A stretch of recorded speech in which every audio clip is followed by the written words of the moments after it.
now talk about multiplying fractions. What do you do to multiply fractions?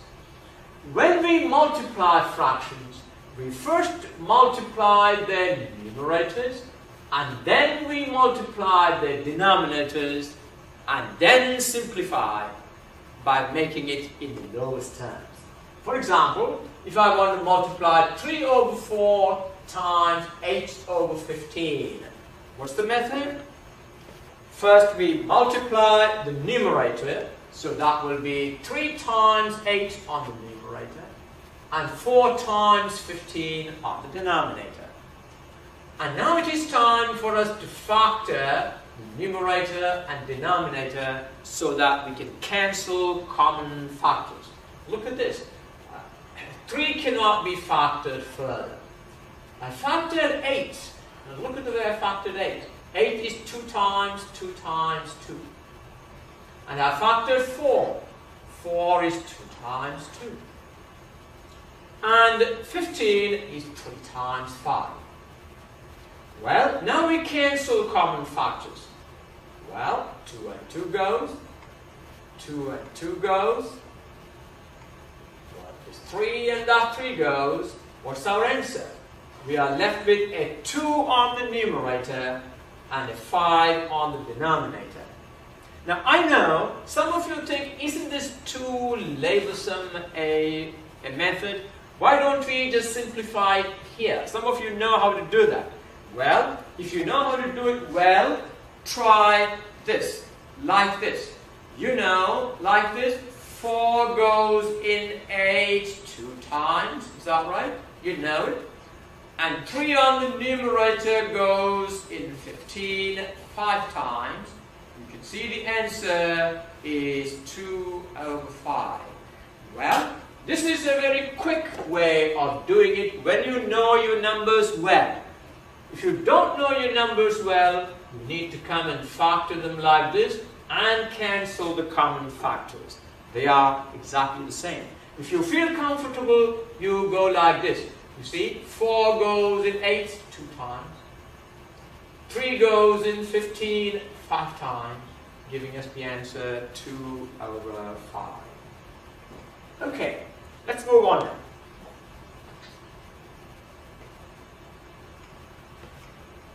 Let's now multiply 2 mixed numbers. All right? 3 and 1/3 multiplied by 4 and 1/5. Well, in order to multiply these mixed numbers, the first thing you need to do is to write them as improper fractions.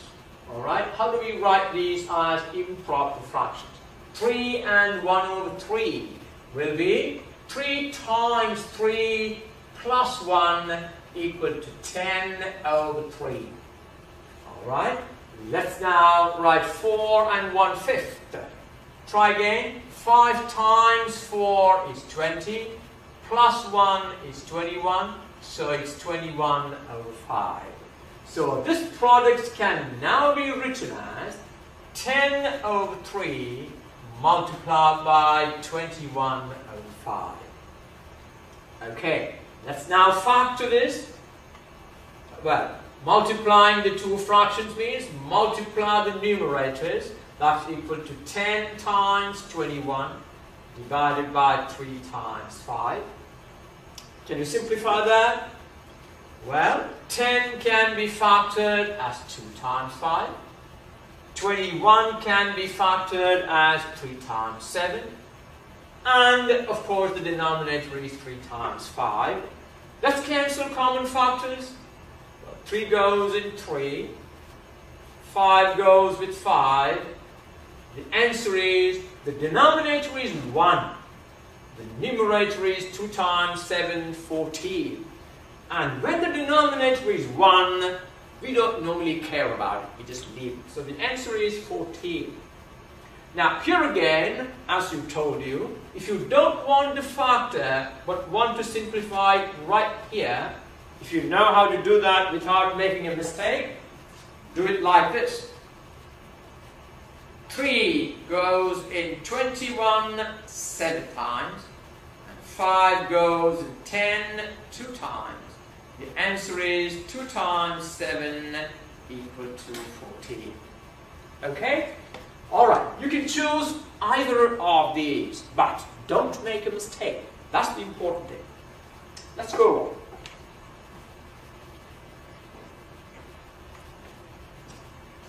Multiplying the numerator and denominator of a fraction by the same number does not change the value of the fraction.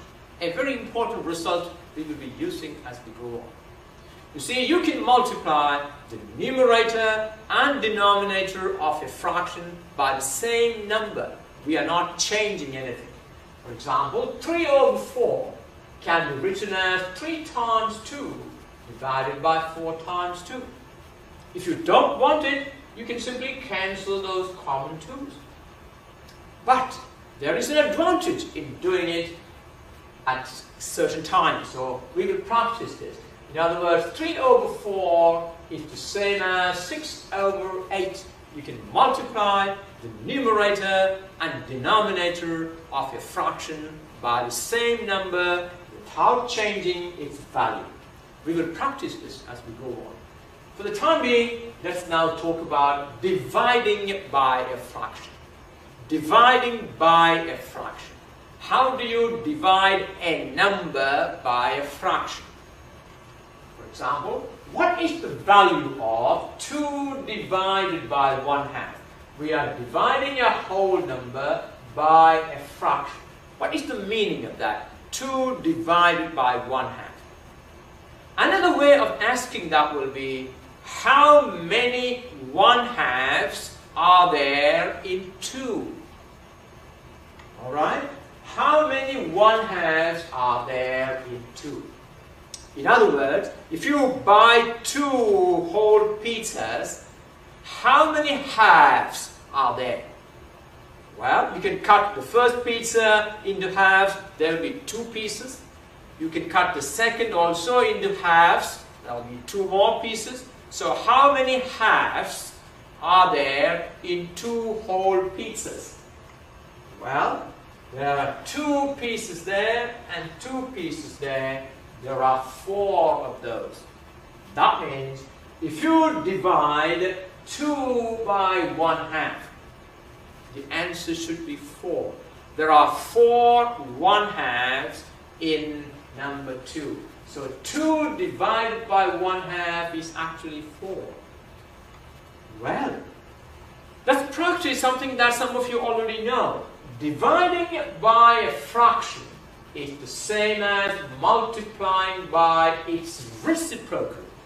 What's the reciprocal of a number? Put the number upside down. What is the reciprocal of 1 over 2? It is 2 over 1. It means dividing a number by a fraction is the same as multiplying that number with the reciprocal of the fraction. Is that right? So, reciprocal of 1 over 2 is 2 over 1. What that means is 2 divided by 1/2 is the same as, can you complete that statement? 2 divided by 1/2 is the same as 2 multiplied by 2 over 1. You see, I just wrote that 2 as 2 over 1. It makes no difference. So 2 divided by 1/2 is the same as 2 multiplied by reciprocal of 1 over 2 is 2 over 1. Okay, I want you to remember that. Dividing, you can change a division to a multiplication by writing the reciprocal of the dividing fraction. Okay, and that gives you 4 as the answer. Let's practice this. Find the value of 3 over 8 divided by 2 over 5. Well, what is the method? When you want to divide by a fraction, it doesn't matter what the first number is. The first number can be a fraction or a whole number. We leave it like that. You want to divide by a fraction, what do? Change the division to a multiplication. and write the reciprocal of this fraction. So 3 over 8 divided by 2 over 5 is the same as 3 over 8 multiplied by 5 over 2. Okay, now we have changed the division to a multiplication. How do we simplify this? Multiply the numerator, that will be 3 times 5, divided by, multiply the denominator, 8 times 2. So my numerator is 15, my denominator is 16. There are no common factors you can cancel. So that's the answer. Try another one. Alright, try this. 7 over 15 divided by 5. Well, dividing by a number is the same as multiplying by its reciprocal. So in this case, you can change this division sign to a multiplication. And then this 5 will become 1 over 5. So this will be 7 over 15 times 1 over 5. Alright, now multiply the numerator. That will be 7 times 1 divided by 15 times 5. Are there any common factors that we can cancel there? No. So what's the answer? That will be 7 times 1 is 7. 15 times 5. I hope you know some idea of your tables. 15 times 5 is 75. The answer is 7 over 75. Let's try dividing mixed numbers. 2 and 2/3 divided by 5 and 1 over 4. Well, first of all, we need to write these numbers as improper fractions. Can you help me do that? 2 and 2/3 is 3 times 2 is 6. 6 plus 2 is 8. Is 8 over 3 divided by 5 and 1/4 is 4 times 5 is 20 plus 1 is 21 divided by 4. So we have 8 over 3 divided by 21 over 4. What do we do next? Change the division to a multiplication and write the reciprocal of this fraction. So this becomes 8 over 3 multiplied by 4 over 21. Tell me, look at these numbers and tell me, are there any common factors you can find from the numerator and the denominator? I don't think so. So we multiply the numerator. 8 times 4 is the numerator. 3 times 21 is the denominator. Okay, and that is 8 times 4 is 32. 3 times 21 is 63 is the answer. Let's move on. We are now going to talk about adding and subtracting fractions. A very important skill. Most